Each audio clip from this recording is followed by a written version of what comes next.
নমস্কার, দিনবার্তায় আপনাদের স্বাগত। আমি জয়দীপ। সংবাদ শিরোনাম: হিন্দুদের অমানসিক নির্যাতনের প্রতিবাদে কারমুঞ্জে প্রতিবাদ র্যালি। এখন বিস্তারিত। জল্লাদের উল্লাস মঞ্চ একই না হলে ছাত্র আন্দোলনের নাম করে লুটোদ্রাজ। শুধু সেখানে থেমে থাকেনি হিন্দু মঠ মন্দির ভাঙচুর, আক্রমণ। হিন্দু ধর্মাবলম্বীর উপর তার প্রতিবাদ সুর বইছে পার্শ্ববর্তী রাষ্ট্র ভারতে। আজ করিমগঞ্জে প্রতিবাদ র্যালি বের করা হয়। মশাল হাতে নিয়ে প্রতিবাদ সাব্যস্ত। উত্তরবঙ্গের বিধায়ক কমলাপতি পুরকাস্তের নেতৃত্বে প্রতিবাদ র্যালি বের করা হয়। সহস্রাধিক লোকে সমর্থন জানিয়ে পা মেলান র্যালি কার্যক্রমে। বিভিন্ন হিন্দু সংগঠন তাতে সামিল হন।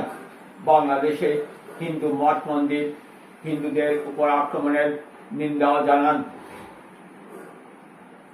কোন ধরনের অপ্রতিকার পরিস্থিতি সৃষ্টি না হয় তার জন্য বিশাল পুলিশ বাহিনী ও সীমান্ত সুরক্ষা বাহিনী কর্ডন করে নিয়ে আনা হয় প্রতিবাদ র্যালি।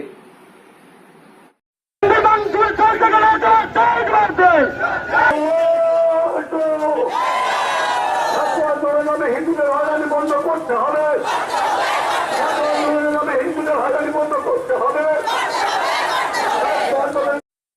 বাংলাদেশের সংখ্যালঘুদের উপর অত্যাচার হচ্ছে কেন? জবাব চাই, জবাব দাও। বাংলাদেশের সংখ্যালঘুদের উপর অত্যাচার বন্ধ করতে হবে। জয় শ্রীরাম।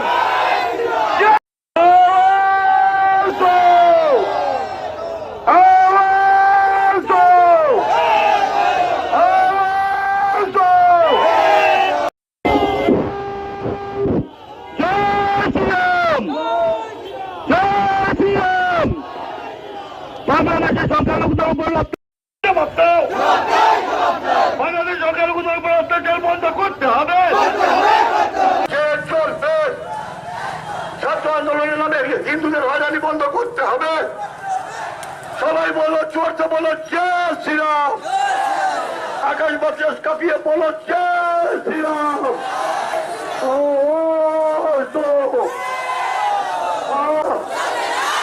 মৌলবাদী শক্তি হুঁশিয়ার। ছাত্র আন্দোলনের নামে ঘরবাড়ি উৎপাদ বন্ধ করতে হবে।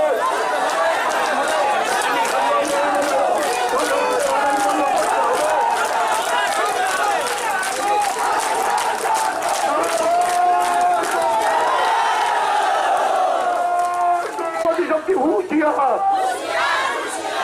জোরসে বলো, জয় শ্রীরাম। জোরসে বলো, আকাশ বাতাস কাঁপিয়ে বলো, জয় শ্রীরাম। ছাত্র আন্দোলনে হিন্দুদের হয়রানি বন্ধ করতে হবে।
ছাত্র আন্দোলনের নামে হিন্দুদের হয়রানি বন্ধ করতে হবে। সংখ্যালঘুদের ঘর বাড়ি লুটপাট বন্ধ করতে হবে। মৌলবাদী শক্তি হুঁশিয়ার। মৌলবাদী শক্তি হুঁশিয়ার।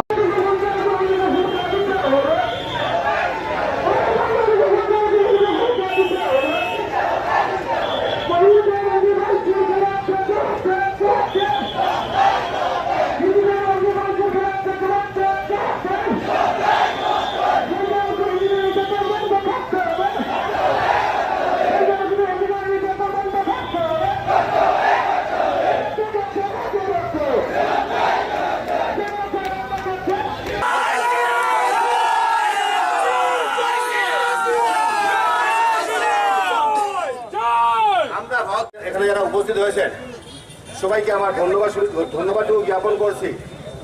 এবং সবচেয়ে বড় ব্যাপার হচ্ছে গিয়ে বিগত কিছুদিন থেকে আমরা দেখতে পাচ্ছি যে বাংলাদেশে কোটা আন্দোলন, ছাত্রদের এক আন্দোলন, শেষ পর্যন্ত সেই আন্দোলনটা মৌলবাদীর হাতে চলে গেল। এবং প্রত্যেকটা সময় আমরা দেখতে পাই যে বাংলাদেশে কোনো ঘটনা হলেই সেই ঘটনাটা আলটিমেটলি কনভার্ট হয়ে হিন্দুদের ঘর বাড়ি ভাঙা, হিন্দুদের মা বোনের ইজ্জত নষ্ট করা যে একটা প্রবণতা হয়ে গেছে। এবং বিশেষ করে আজকে আমরা বিশেষ করে আজকের এই মিছিলের মাধ্যমে আমরা বিশেষ করে বাংলাদেশকে জানিয়ে দিতে চাই, আমরা বিশেষ করে ভারতবর্ষের প্রধানমন্ত্রীকে আমরা অনুরোধ করছি যে বাংলাদেশের সংখ্যালঘু অর্থাৎ সনাতন ধর্মাবলম্বীরা যাতে সুরক্ষিত থাকে। ইতিমধ্যে আমরা দেখতে পাচ্ছি যে ভারতবর্ষের প্রধানমন্ত্রী আজকে বিভিন্ন সিদ্ধান্ত নিয়েছেন, অনেক ধরনের অনেক ব্যবস্থা নিয়েছেন। সামনের দিন যাতে আরো কঠোর হয়ে যাতে আমাদের মা বোনরা, আমাদের বিশেষ করে সংখ্যালঘু আজকে সনাতন ধর্মাবলম্বীরা সেখানে যাতে সুরক্ষিত থাকে। এবং আজকের দিনে আমাদের শুধু একটা কথাই বলতে হবে যে এই যে মানসিকতা, সেই মানসিকতাটা চেঞ্জ করতে হবে, সেই মানসিকতাটাকে পরিবর্তন করতে হবে। আজকে যদি পাকিস্তান এবং ইন্ডিয়ার মধ্যে খেলা হয়, তাহলে আমাদের এই অঞ্চলের কিছু ভাইরা আজকে পাকিস্তানে সাপোর্ট করেন। আজকে বাংলাদেশ ইন্ডিয়া যখন খেলা হয় তখন আমাদের এই অঞ্চলের কিছু ভাইরা বাংলাদেশে সাপোর্ট করেন। সেটা হতে দেব না। আজকে আমরা যারা ভারতীয়, আমরা ভারতীয় হিসেবে থাকতে হবে এবং ভারত মান সম্মান ইজ্জত যাতে আমরা রক্ষা করতে পারি।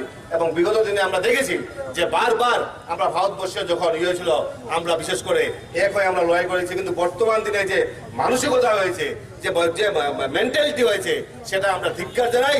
আমরা চাই একটা সুষ্ঠু পরিবেশ, আমরা চাই একটা সুন্দর পরিবেশ।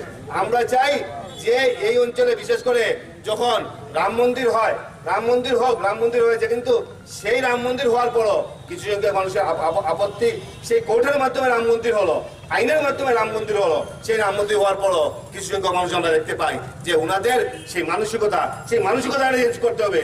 ভারতকে, আমাদের এই মাতৃভূমিকে, আমাদের এই দেশকে ভালোবাসতে হবে। এই দেশকে আপনারা ভালোবাসুন, আমরা সবাই মিলে এই দেশকে ভালোবাসবো। এবং দেশের প্রতি যখন মায়া মমতা থাকবে, নিশ্চয়ই আমরা আমাদের সমাজের প্রতি আমাদের দায়বদ্ধতা থাকবে। আপনাদের সবাইকে আমার শুভেচ্ছা জ্ঞাপন করছি।